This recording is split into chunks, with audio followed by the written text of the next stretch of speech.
When you think of 1980s motorcycles, your brain probably goes straight to the icons. You see Maverick on a GPZ 900R, or you picture the razor-sharp edges of the first Suzuki Katana. Those bikes stole the headlines and the posters on our bedroom walls. But while everyone was obsessed with the superbike wars, something else was happening in the background. Engineers were quietly building machines that were too advanced, too weird, or just too early for their time. They were introducing liquid cooling to cruisers, putting turbos on everything, and experimenting with frame geometries that wouldn't become standard for another 20 years. Most of these bikes sat on showroom floors gathering dust while buyers walked right past them to buy the latest race replica. But today, we're digging 17 of them out of the history books. These are the bikes that were actually brilliant, even if nobody noticed back then. We're kicking off this countdown at number 17, with a bike that proves Kawasaki was absolutely unhinged in the mid-80s. This is the Kawasaki 454 LTD. On paper, it looks like just another small cruiser, the kind of thing you'd buy for a beginner. But look closer at that engine. Kawasaki didn't just build a new twin for this bike. They literally took their legendary Ninja 900 engine, the one that changed the world, and chopped it in half. They kept the liquid cooling, they kept the double overhead cams, and they kept the attitude. The result was a 454 cubic centimeters parallel twin putting out a claimed 50 horsepower at the crank. To put that in perspective, a Honda Shadow 500 from the same year was wheezing out significantly less power with zero excitement. The 454 LTD was a baby drag bike. It could embarrass 750 cubic centimeter cruisers from light to light because it revved to the moon. It also featured a belt drive, which was a big deal for maintenance-free riding back then. Sure, the styling is blocky and the seat is weirdly stepped, but that's part of the charm now. You can pick these up dirt cheap to get into 80s ownership, and you're basically getting half a superbike engine in a chassis that's comfortable enough to ride all day. It defied the slow and low stereotype of cruisers before the V-Rod ever existed. Next up at number 16, we have a machine that tried to capitalize on a massive American racing trend but failed because of one tiny fatal flaw. This is the Honda FT500 Ascot. In the early 80s, flat-track racing was huge. Honda wanted to sell a bike that looked like the machines sliding around Ascot Park in California. So they built a 497 cubic centimeters single-cylinder thumper that looked the part. It had the flat seat, the wide bars, and the cast wheels that looked like mags. The brilliance here was the handling. It was light, simple, and narrow. It was essentially a street tracker decades before hipsters made street trackers cool. It made about 33 horsepower, which was plenty for tight canyon roads. But there was a problem. Honda decided to make it electric start only to appeal to new riders. That sounds great, until the starter mechanism, specifically the solenoid-operated starter gear engagement, failed. And it always failed. It made us sound like rocks in a blender, and since there was no kickstart backup, you were stranded. That issue killed the bike's reputation immediately. Today, owners love them for their cornering speed, but if you buy one, you better be ready to fix that starter gear or learn how to bump start it every time. If you're one of the brave souls who owned an Ascot, did you ever actually fix that starter, or did you just get really good at bump starting it? Let me know in the comments if that bike was worth the headache. Moving on to number 15, let's look at Suzuki's attempt to build the perfect commuter, which ended up being an engineering marvel disguised as a boring bike. This is the Suzuki GR650 Tempter. First off, ignore the name. Tempter sounds like a cheap perfume, but the bike itself was fascinating. Suzuki was trying to fight the Yamaha XS650, so they built a 651 cubic centimeters parallel twin. But they didn't just copy the old British designs, they added a full floater rear suspension, which was a mono-shock setup that was way ahead of the twin-shock competition. But the real brilliance was hiding inside the engine. Suzuki used a two-stage flywheel system. At low RPMs, an extra mass was engaged to keep the engine spinning smoothly, giving you that chugging torque feeling of a heavy cruiser. But once you revved it past 3,000 RPM, a centrifugal clutch disengaged that extra weight, allowing the engine to spin up freely like a sport bike. It was genius. It gave you a bike that was impossible to stall in traffic but snappy on the highway. It weighed only 400 pounds dry, making it incredibly flickable. It failed because it looked too conservative for the neon-obsessed 80s, but that two-stage flywheel was a piece of clever engineering that nobody bought. The Tempter proved that clever ideas don't always sell, but it was nothing compared to the high-stakes gambles manufacturers were about to take in the pursuit of the next big thing. At number 14, we arrive at a motorcycle that was arguably the most tragic victim of too much, too soon. This is the Yamaha XZ750, better known in the States as the Vision. In 1982, if you wanted a V-twin, you bought a Cruiser or a Ducati. But Yamaha looked at the V-twin engine architecture and saw the future of sport biking. They were right, of course. The Suzuki SV650 would prove that almost 20 years later, but Yamaha's execution was weirdly complicated. They built a 552 cubic centimeters, liquid-cooled, 70-degree V-twin that revved to a screaming 10,000 RPM. That was unheard of for a V-twin street bike at the time. It made 64 horsepower, which was punching way above its weight class, and they shoved it into a chassis with a shaft drive and a futuristic angular design that looks like a robot from a sci-fi movie. The engineering brilliance was undeniable. The engine was a masterpiece of compact design, using downdraft carburetors nestled in the V of the engine to keep the bike incredibly narrow. It handled beautifully, tipped into corners with just a thought, and had a unique exhaust note that sounded like an angry dirt bike. But those innovative downdraft carburetors were its undoing. They developed a notorious stumble right off idle, a hesitation often traced to the accelerator pump on the Mikuni carbs that became known as the Vision glitch.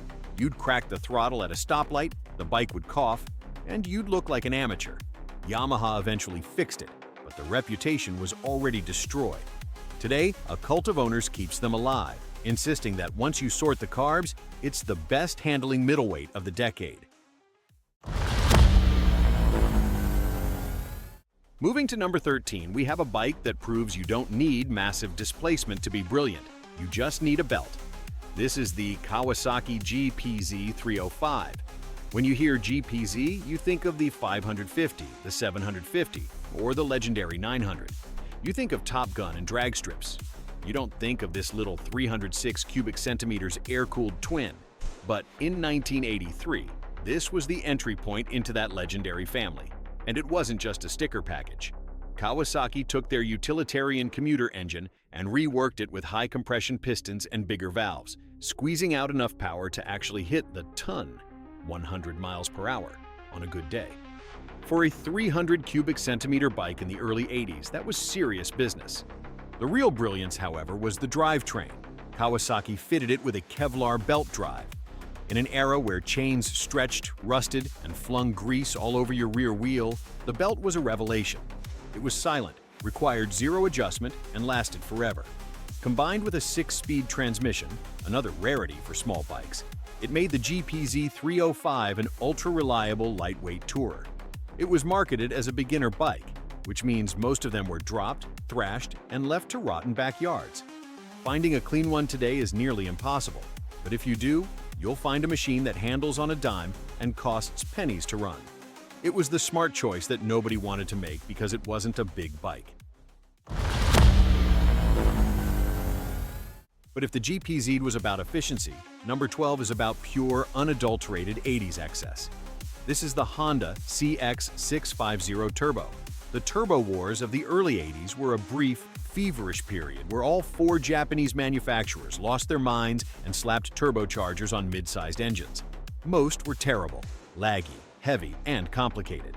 But the CX650 Turbo was the one they actually got right. Honda learned from their earlier mistake, the CX500 Turbo, which was an overly complex science experiment that couldn't pull the skin off a pudding until the boost hit. For the 650, they bumped the compression, simplified the computerized fuel injection system, and tuned the turbo to spool up faster. The result was a 673 cubic centimeters twisted V-twin that made a factory-claimed 97 horsepower, liter bike power in a middleweight package. When you rode it, the experience was intoxicating. You'd roll on the throttle at 4,000 RPM and feel nothing. Then, a split second later, the gauge would light up, the turbo would whistle, and it felt like you'd been rear-ended by a semi-truck. It was violent, addictive acceleration. The fairing looked like it belonged on a spaceship, painted in pearl white with red and blue stripes that screamed USA despite being thoroughly Japanese.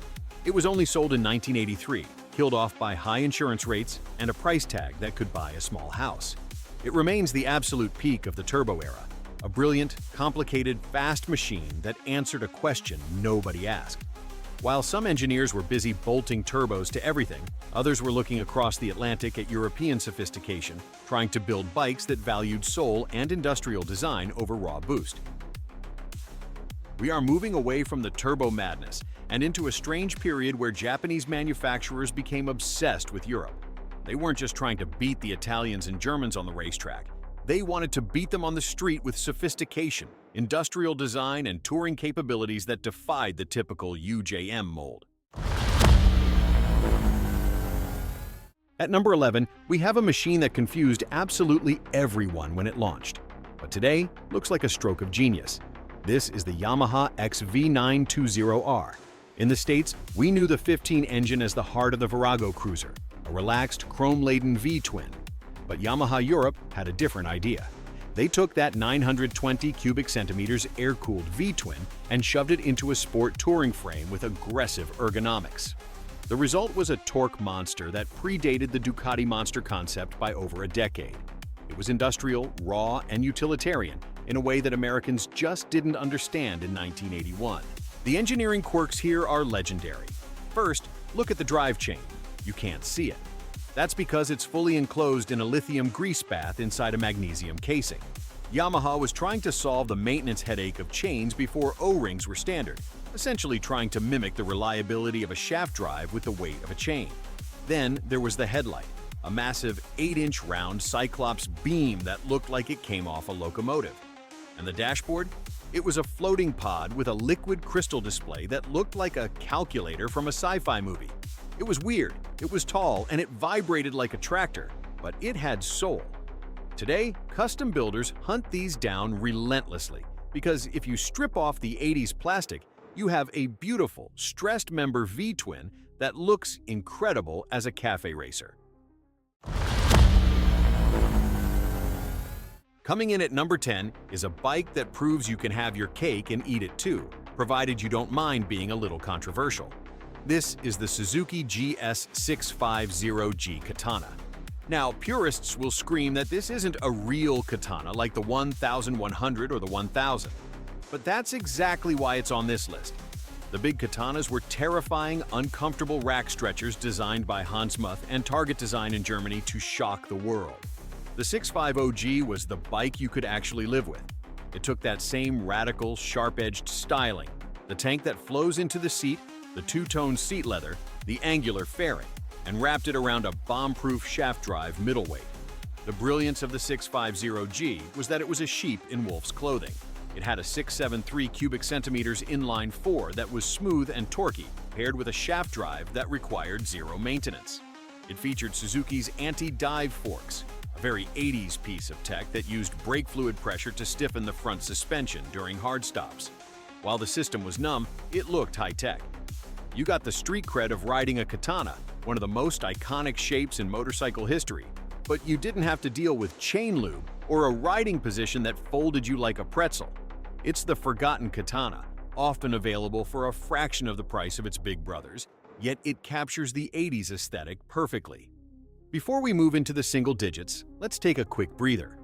We're talking about brilliant engineering today, but the 80s also gave us some absolute head-scratchers. Honorable mention for Wait What goes to the Yamaha Virago 535. Remember that one? It had a gas tank that wasn't a gas tank. The fuel was actually under the seat to lower the center of gravity, leaving a hollow metal shell up top just for looks. Brilliant for handling? Maybe. Brilliant for confusing new riders at the gas pump? Absolutely. But enough about fake tanks. Let's get back to real performance. At number 9, we have the bike that many journalists at the time called the best handling motorcycle in the world. This is the Honda VF 500F Interceptor, affectionately known as the Mini-Scepter. While the big VF 750S were eating their own camshafts and ruining Honda's reputation for reliability, the little 500 was out there embarrassing two-strokes on the track. This was the smallest of the V4s, a 498 cubic centimeters liquid-cooled gem that featured a square-tube steel frame painted to look like aluminum. The engine was a marvel of miniaturization. It was a 90-degree V4 with 4 valves per cylinder, shoving 66 horsepower through a 6-speed gearbox. Because the engine was so narrow and the crankshaft was so short, the bike could flick side to side faster than anything else with a license plate. The sound was pure magic, a low, growling drone at idle that turned into a banshee scream at its 12,000 RPM redline. It sounded like a half-scale Formula One car. The V4 curse of soft camshafts that plagued the 700s and 50s rarely affected the 500s because the valve train was lighter and stressed differently. It was a complex, expensive, high-maintenance race replica that Honda built just to prove they could. It remains one of the most rewarding riding experiences of the decade. Speaking of rewarding engines, let's move from the corners to the drag strip. We are now leaving the canyons and heading straight for the stoplight drag races. In the mid-80s, Americans wanted power, but they didn't necessarily want to hunch over a gas tank to get it. They wanted to sit upright, look mean, and absolutely destroy whatever pulled up next to them. We have the bike that defined the power cruiser segment before the VMAX stole all the glory. This is the Kawasaki ZL900 Eliminator.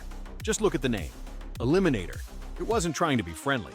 In 1985, if you wanted a cruiser, you usually got a detuned engine with more chrome than horsepower. Kawasaki looked at that formula and laughed. They took the liquid-cooled 16-valve inline-4 straight out of the legendary Ninja 900, the same engine that made the GPZ the fastest bike in the world, and dropped it into a low, long chassis. They swapped the chain for a shaft drive to handle the torque, slapped on a fat rear tire, and gave it a drag bar riding position. The brilliance of the Eliminator was that it was a total lie. It looked like a cruiser, but it rode like a sport bike. Let's do a quick stat attack to show you just how unfair this fight was.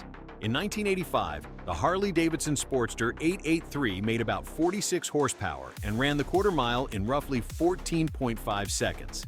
The Eliminator 900? It made 105 horsepower and smashed the quarter mile in 11.2 seconds. That is not a race. That is a bullying incident. It revved to 10,500 ERPM. When the light turned green, you could launch this thing hard enough to blur your vision, leaving Corvettes and Camaros wondering what just happened. It was only made for 2 years, 1985 and 1986, before being replaced by the 1000, but the 900 remains the purest expression of the concept. It's a ninja in a tuxedo, a sleeper that still catches people off guard today. Moving to number 7, we have the most technologically advanced couch ever built. This is the Yamaha Venture Royale. In 1983, Honda owned the touring market with the Goldwing. Yamaha wanted a piece of that pie, but they didn't just want to copy Honda, they wanted to out-tech them. So they built a massive V4 touring bike that was faster, smoother, and weirder than anything else on the road. The engine was a 1,198 cubic centimeters liquid-cooled V4. If that sounds familiar, it's because this is the grandfather of the VMAX engine. In the Venture, it was tuned for torque, but it still had that distinct V4 growl that made the Goldwing sound like a sewing machine by comparison. But the real 80s magic was the class system, computer leveling air suspension system. You had a control panel on the fairing where you could literally type in your suspension settings, and an onboard compressor would adjust the air shocks while you rode. It had a cassette deck, a CB radio, and a dashboard that looked like the cockpit of a 747. It handled surprisingly well for a 700-pound beast, thanks to the frame geometry, but it's largely forgotten because the Goldwing was just too dominant. If you find one today, you're getting VMAX DNA in a bike that costs less than a used scooter. At number 6, we have a motorcycle that was so good it became boring, and so reliable it became invisible. This is the Honda CBX750. No, not the 6-cylinder CBX from the late 70s that everyone collects. This is the inline-4 that replaced the CB750F in 1984. It is the forgotten middle child of Honda's lineup. The engineering here was quietly revolutionary. Honda was obsessed with reducing maintenance, so they gave the CBX 750 hydraulic valve lifters. That meant 0 valve adjustments, ever. For a high-performance inline-4 in the 80s, that was witchcraft. They also moved the alternator from the end of the crankshaft to behind the cylinders, making the engine incredibly narrow for better cornering clearance. It made 91 horsepower, handled beautifully, and never broke. So why is it forgotten? Because the V4 Interceptors came out around the same time and stole every headline.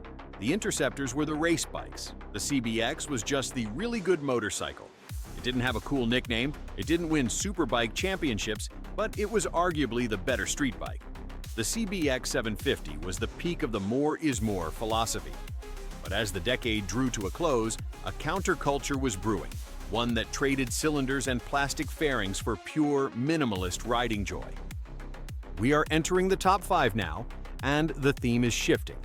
Before we dive in, I have a challenge for you. How many of you have actually seen one of these next 5 bikes in the wild? Because from here on out, we're getting into the machines that even the experts usually get wrong. Drop a comment if you've owned one, or take a guess right now at what number 1 is going to be. While the previous bikes were about pushing technology forward, turbos, anti-dive forks, computerized dashboards, this next group represents a fascinating counter-movement. In the late 80s, as bikes became faster, heavier, and more covered in plastic, a few manufacturers started looking backward to go forward. They realized that maybe, just maybe, riders missed the simplicity of the past. At number 5, we have the bike that tried to bring back the super single sport bike when nobody asked for it.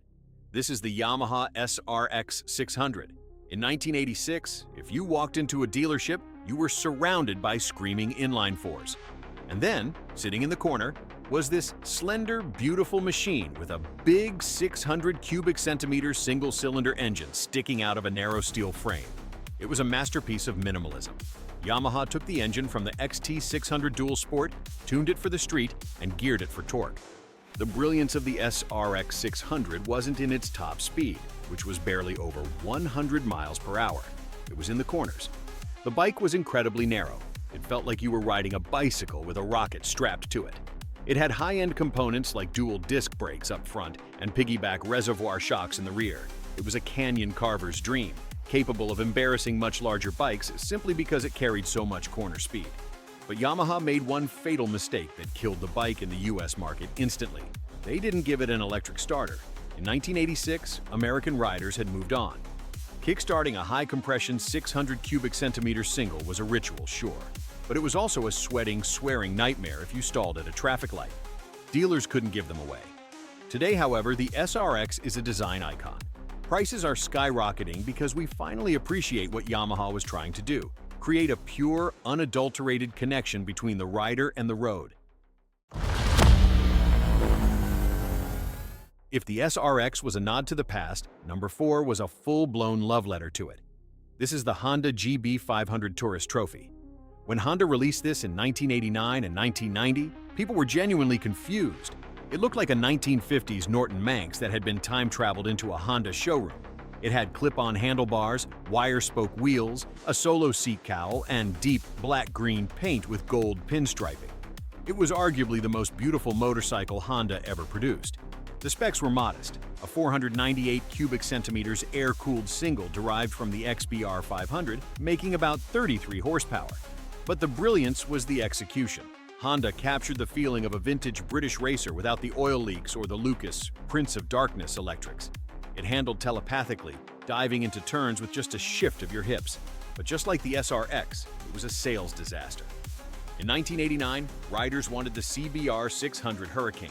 They wanted neon graphics and full fairings. The GB500 sat in warehouses, unsold, for years. I've heard stories of dealers selling brand new ones in the mid-90s for half their MSRP just to get them off the floor. The irony, of course, is painful. Today, a clean GB500 will sell for over $10,000 on Bring a Trailer. Honda was absolutely right about the retro trend. They were just 20 years too early. At number 3, we have a motorcycle that is the complete opposite of the petite GB500. This is the Suzuki VX800. This bike is a weird, wonderful mashup that could only happen in the late 80s. It was designed in a US studio by a team that looked at the Suzuki Intruder Cruiser and thought, what if we put that engine in a sport touring frame? The result was a long, low, liquid-cooled 805 cubic centimeters V-twin with a shaft drive. It shouldn't have worked, but it was brilliant. The engine was a torque monster, pulling hard from idle with a unique syncopated exhaust note that sounded like nothing else on the road.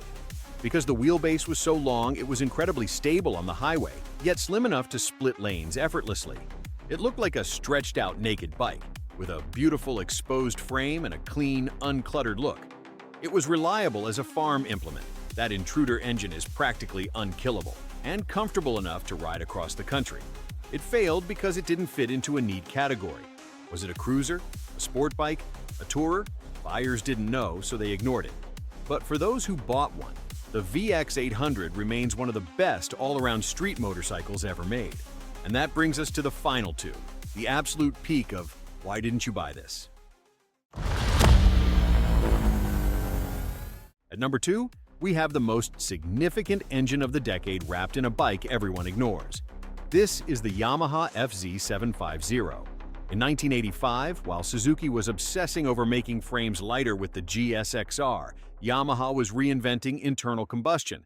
They introduced the Genesis concept: 5 valves per cylinder, 3 intake, 2 exhaust.